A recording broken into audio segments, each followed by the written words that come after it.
Bonjour et bienvenue dans Histoire, Histoire, une émission qui vous embarque de l'Arise à la Lèze à la découverte de l'histoire et des légendes du Volvestre. Entre l'histoire attestée, la certifiée qu'on trouve dans les livres savants, et les histoires que l'on raconte les nuits d'hiver quand les pierres fendent leurs secrets, je vous invite à une balade contée, bonne à bouleverser nos savoirs et à enchanter nos regards. Histoire, Histoire. Un podcast proposé et soutenu par l'Office du tourisme et la communauté de communes du Volvestre.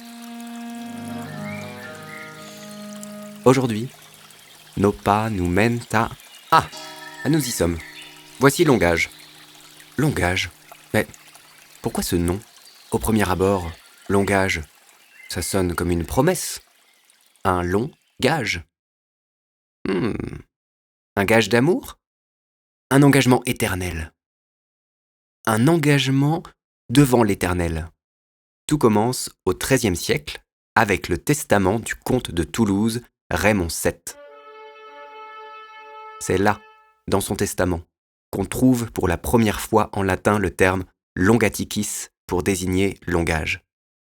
Oui, certes, c'est moins poétique qu'un longage d'amour, mais bien plus historique. Longaticis s'entend ainsi comme le long de.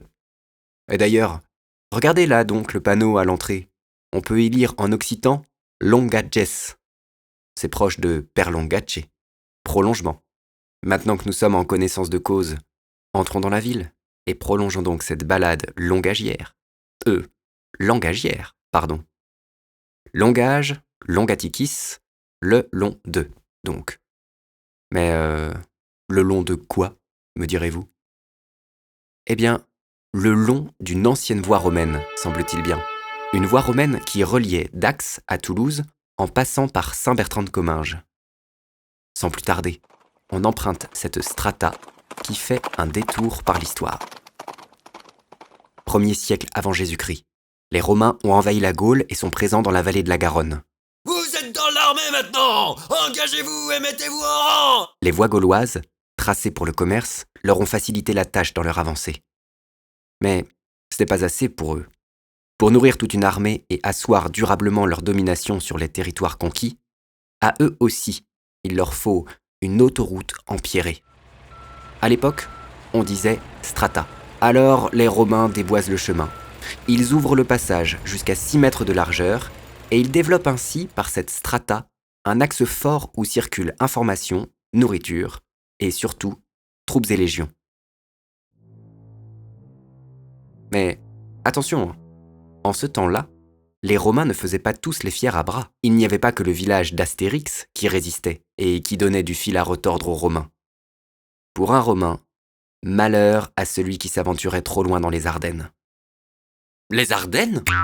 Eh oui, du gaulois Arduena, qui signifie forêt.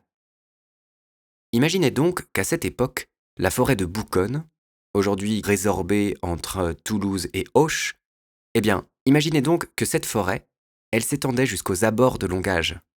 Et elle n'était pas encore pacifiée, ni romanisée. Cela dit, l'est-elle bien aujourd'hui? Pas si sûr. Allez donc voir l'almanach des faits divers avant d'y passer la nuit. Revenons à Longage. Cette antique strata romaine, vous pourrez l'emprunter en passant par le Cerny, Pendelé, le centre de Longage, pour emprunter ensuite la Tourette, la Linde, Gache, chemin du Lançon et la route du Lançon, D37H, avant de poursuivre un chemin appelé, route de Rome. Et ceci jusqu'à Lafitte-Vigordane. Et il en reste à découvrir. Pour preuve, ce n'est qu'en 1993 qu'un pont romain traversant la rivière Lalouge à Lavernoz a été découvert. Mais arrêtons-nous donc un instant sur ce petit banc de pierre. Nous sommes au pied du château de la Tourette. On est bien là, hein? On regarde ce joli pavillon de chasse, un vrai château. Il est de style restauration, et tel qu'on le voit, il a été bâti au milieu du XIXe siècle. Il fait beau aujourd'hui. Les bourdons butinent, le vent berce les jeunes fleurs et les ramures des arbres. Vous remarquez alors que ce petit banc sur lequel vous êtes assis en ce bel après-midi ne date pas d'hier. Et vous avez raison.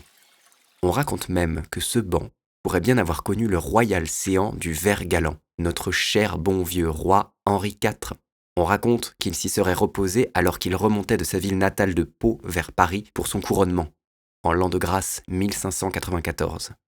Non, vous pouvez rester assis, hein. C'est pas une pièce de musée non plus. Parce qu'en effet, ce château de la Tourette, avant d'être la belle bâtisse qu'on connaît aujourd'hui, était dans l'Antiquité une mutationnée, c'est-à-dire une halte relais datant de l'époque romaine et qui était placée là tous les 10 ou 15 kilomètres pour abreuver les chevaux et reposer les hommes. Nous poursuivons sur le chemin du Lançon, puis la rue de Carbone et...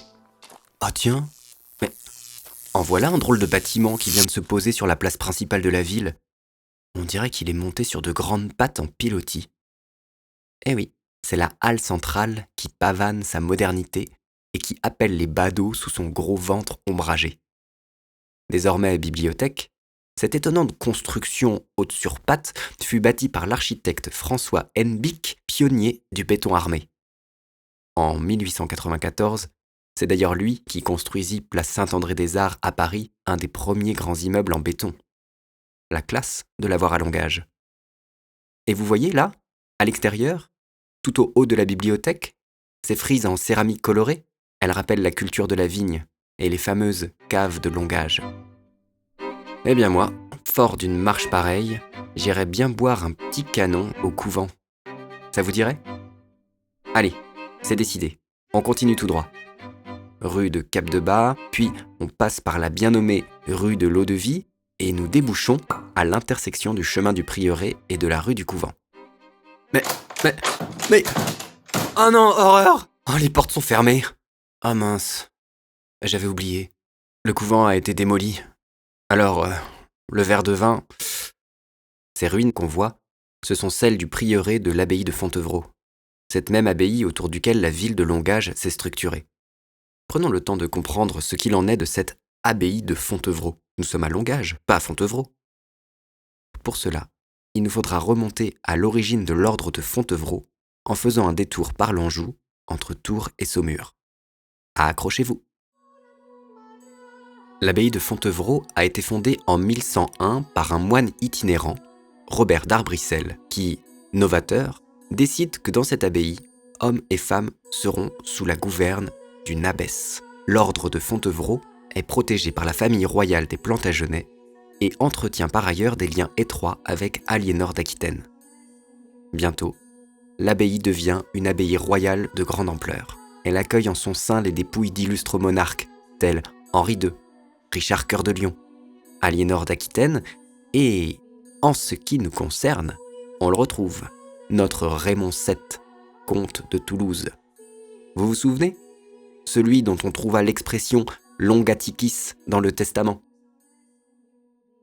Puissante, l'abbaye de Fontevraud disposait de plusieurs antennes réparties dans les différents duchés de France, et ceci, jusque dans le comté de Toulouse, à Longage.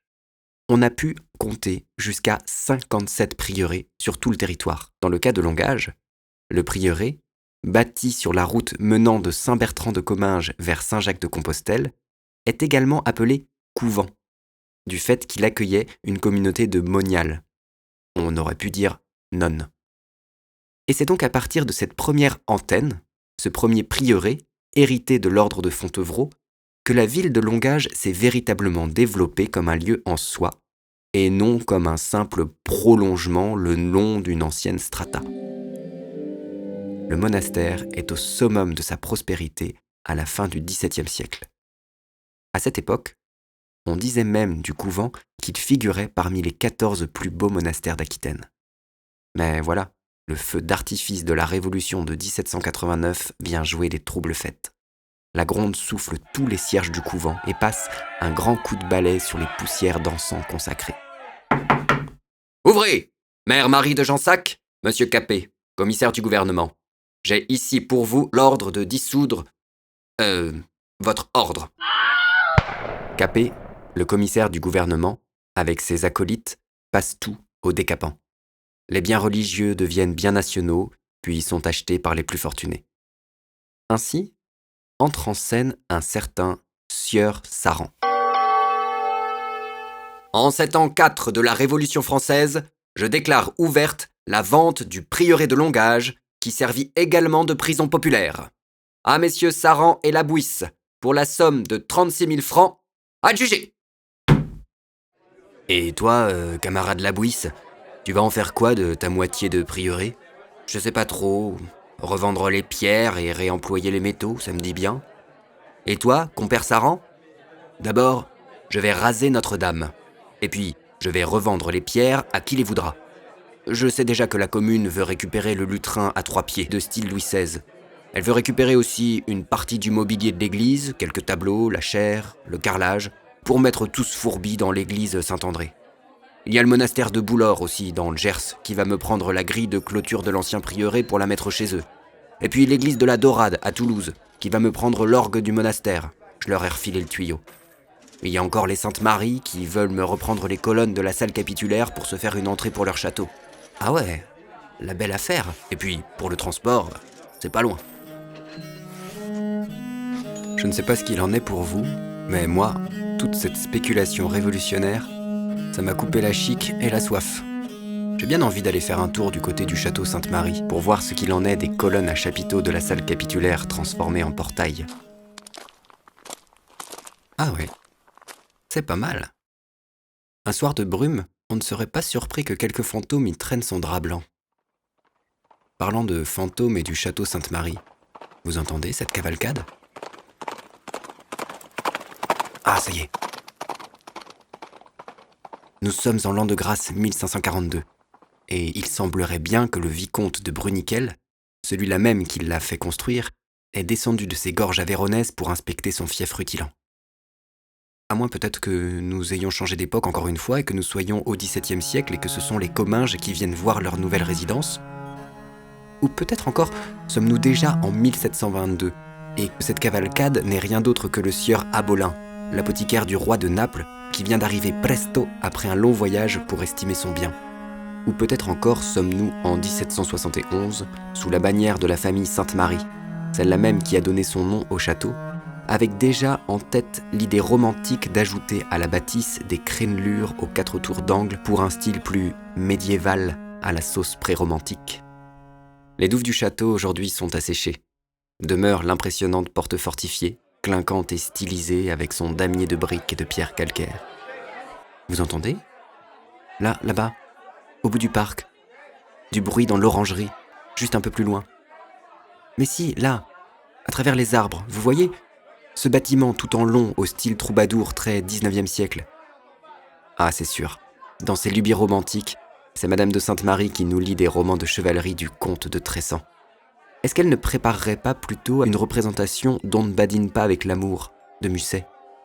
On imaginerait bien, sous l'arche de l'ancien pigeonnier Lavoir, la scène entre l'intelligente et prudente Camille et l'entreprenant et cajoleur Perdican. On y verrait ainsi la jeune Camille, juste sortie du couvent et dont l'éducation religieuse lui a appris à se méfier du cœur des hommes. Éprise de Perdican, pourtant, tout comme il était pris d'elle, elle se refuse à lui, presque décidée à vouer sa vie à Dieu. Approchons, écoutons-les un peu. Ils sont à l'acte 2, scène 5 de la pièce, et de leur vie. Est-ce possible? Est-ce toi, Camille, que je vois dans cette fontaine, assise sur les marguerites comme au jour d'autrefois? Oui, Perdican, c'est moi. Je viens revivre un quart d'heure de la vie passée. Je vous ai paru brusque et hautaine. Cela est tout simple. J'ai renoncé au monde.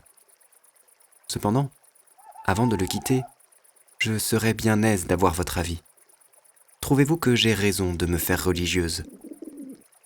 Connaissez-vous un homme qui n'ait aimé qu'une femme? Il y en a certainement. Est-ce un de vos amis? Dites-moi son nom. Je n'ai pas de nom à vous dire, mais je crois qu'il y a des hommes capables de n'aimer qu'une fois. Combien de fois un honnête homme peut-il aimer?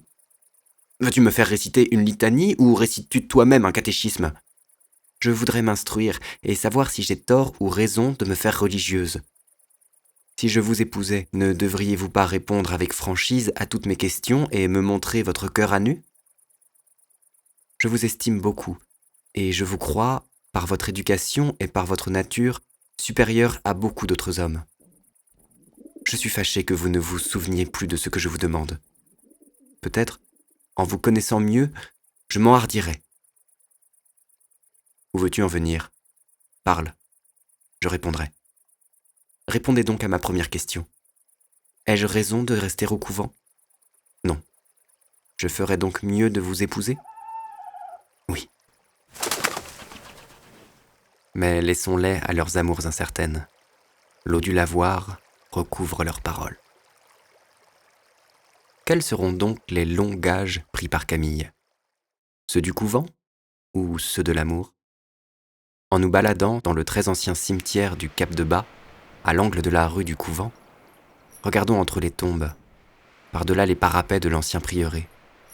Peut-être, un soir, fantôme de vie passée, de vie possible, verrons-nous Camille passer, enfin décidée ? En repartant par la gare de Longage, on se souviendra cependant que du longement de la voie romaine à l'engagement et au gage de mémoire, il n'y a qu'un pas. Quand le maquis de Riom sabote les aiguillages et les pylônes à haute tension le 15 juin 1944, mais surtout, lorsque pendant l'occupation, tous les camps d'internement du sud-ouest, incluant celui de Noé, situé juste à côté, transitaient par Longage, puis Drancy, vers les camps de la mort. 600 à 700 convois, près de 250 000 personnes qui sont ainsi passées dans l'ombre de la ville rose. Mais nous, après cette balade, comme une pile de ponts antiques ou comme des cailloux bien fixés dans le ruisseau, on se souviendra du passage des Romains, de la Strata, des embûches gauloises, de feu l'immense forêt de Bouconne, de Fontevraud, du prieuré, de ses fastes et de sa ruine, d'Henri IV sur son banc, des amants et conduits du pigeonnier, de la Révolution, de la culture de la vigne, de la modernité hennebique avec ses pattes de béton, du bruit des trains. L'histoire et les histoires turbulent. À nous de les écrire, de les capter, de les rêver. C'était Histoire, Histoire, un podcast proposé et soutenu par l'Office du tourisme et la communauté de communes du Volvestre. Écrit et réalisé par Gabriel Tamalet, en association avec la compagnie Présence Monde. Nous remercions Jacqueline Rigaille et l'association Les Amis de Longage pour leur recherche. Plus d'informations et bibliographies sur la page internet du podcast. À bientôt pour d'autres épisodes sur les chemins du Volvestre.